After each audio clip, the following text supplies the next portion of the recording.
Kia ora and welcome to Stuff You Didn't Know and Didn't Need to Know. I'm Cody. And I'm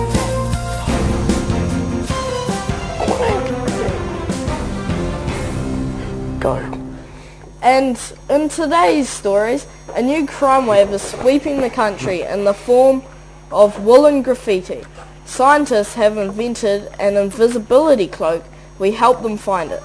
And the latest in weather, but first, a story that will turn your whole world upside down. If you think the world is getting more and more topsy-turvy, it turns out you're right. Builders in Germany have built an upside-down house. Before you think they may have read the plans upside down, they did it on purpose. The wacky abode was built as a tourist attraction, as well as being a comment on the state of the world. The house is 23 feet tall and rests on its roof. It has steel beams in the attic.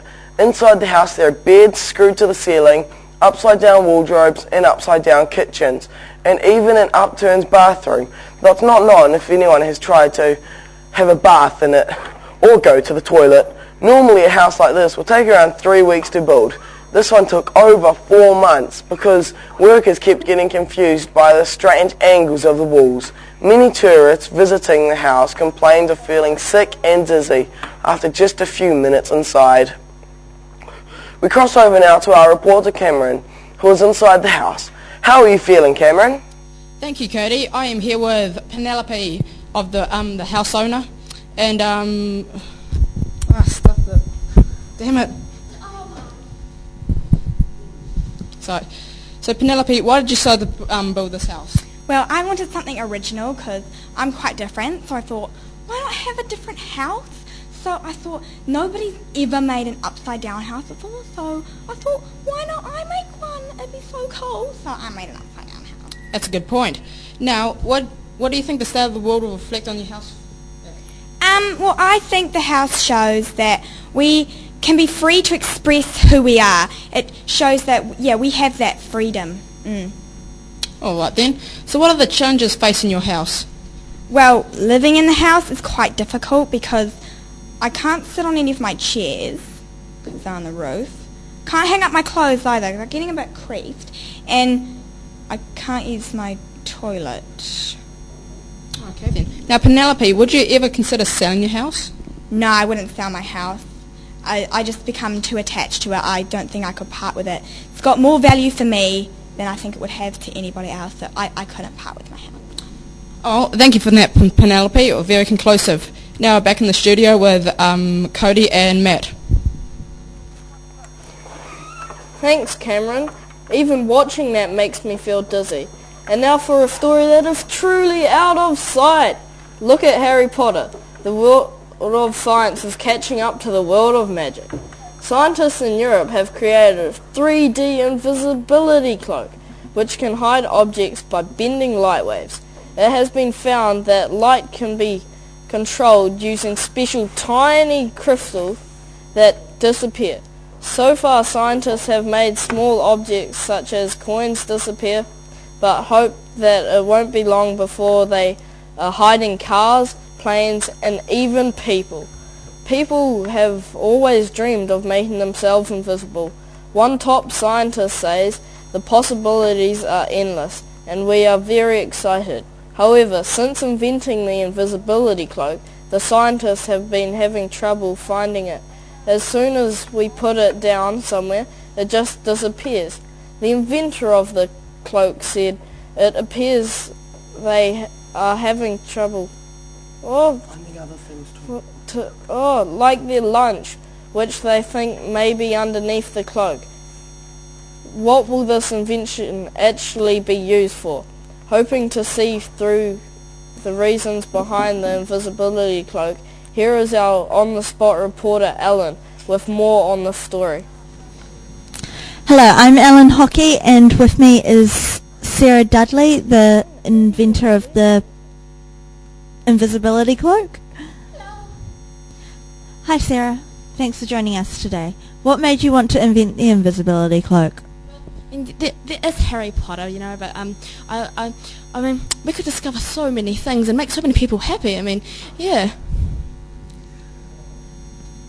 So who would you sell the invisibility cloak to? Absolutely no one. Because I mean, if people got hold of it, I mean, they could make murders or thefts or oh my god, and it would all be on my hands because I'm the one. It was my idea. I created it. No, that wouldn't be good at all. No. How do you? Can you show me how it works? Yes, we get the light using crystals and everything. Move the light. Okay, don't yell at me. And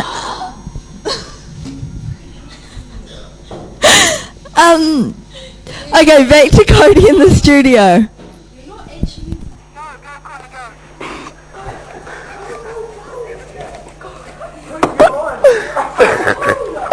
Thanks, Alan.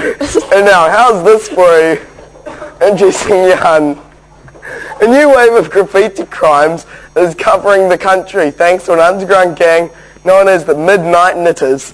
These wool-waving criminals are covering trees, branches, and lampposts with small jerseys and scarves under the cover of darkness.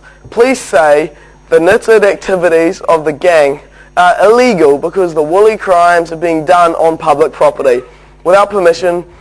The popularity of the woolen graffiti is growing and more public objects are being wrapped up every night. But the problem is growing. Police say and warn that if the Midnight Knitters aren't caught soon, every tree, lamppost and traffic light in the country will be warmly dressed against the cold. The problem is spinning out of control. They're a close-knit group of dyed-in-the-wool criminals. We are stitching together a case, but it's not seamless. There is no real pattern to the crimes, a police spokesman said today. So far, the criminal knitters have escaped arrest and continue to pull the wool over the eyes of both public and police. We go now to a secret location with our investigative reporter Tyler, who has an exclusive interview with one of the Midnight Knitter gang members. Thanks, Cody. I'm Tyler, and joining me in this top secret location is one of the Midnight Knitters gang members. Hello, sir. Sup out, Albert? What led you into the underground world of midnight knitting? Well, my nan taught me out, and it sort of went off from there. Yeah, I'm on TV. Do you see yourself as a criminal? Nah, because I find myself as an artist, man. Yes, apart from trees and lampposts, what else do you want to graffiti? Cars, billboards, jerseys. Yeah, we gotta come on, man. Up the chain. Do you have any rival gangs? There's this retirement village down the road out, and there's such little piss stuff. Thank you, sir. Back to Cody in the studio. Go, thank you. Thank you very much, Tyler. That was very interesting. Now we go over to our weather reporter, Ryan. What weather have you got for us for tomorrow, Ryan? Good evening, New Zealand. Let's have a look at tomorrow's weather, starting in the far north in Tauhara. Look out for some pretty flash flooding and raindrops as big as your head. If you're going outside, wear a hat. Moving down to Auckland, there will be a mix of fair conditions and unfair conditions, but these are just the conditions and you'll just have to accept them.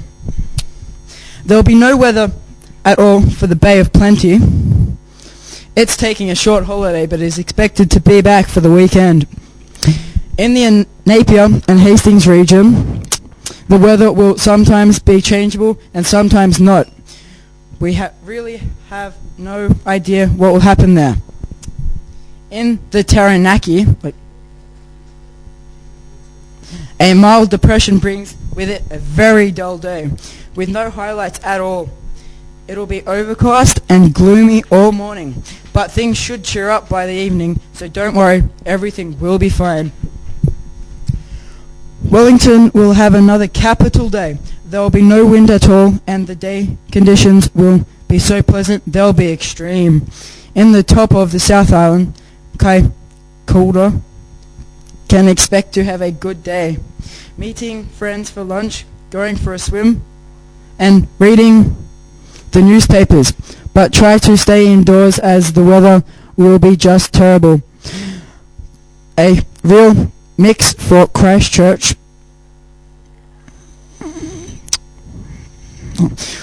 We'll have some unreasonable rainfall, some sensible wind, moderate thunderstorms, and some very angry snow. And in the lower south, Dunedin will be frosty, cold and unfriendly until late morning, when the sun will pop over for a visit. Everybody likes the sun. That's all from me. Remember, if it's raining outside, that's the weather for you. Good night, New Zealand. Now it's back to the news desk with Cody and Matt. Thanks. Well, that's all we've got time for. We hope you've enjoyed this evening's broadcast. Thank you all for watching, and we'll see you again next time. Until then, I'm Matt. And I'm Cody, with stuff you didn't know and didn't need to know news. Goodbye. E nohora. 3, 2, 1. Yeah. Just stand there and keep looking. Nah, credit.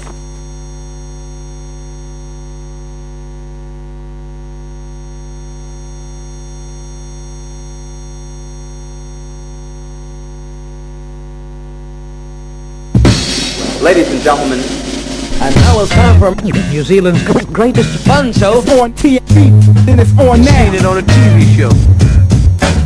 It's on TV, then it's on now. Would you please give a big warm welcome? Welcome.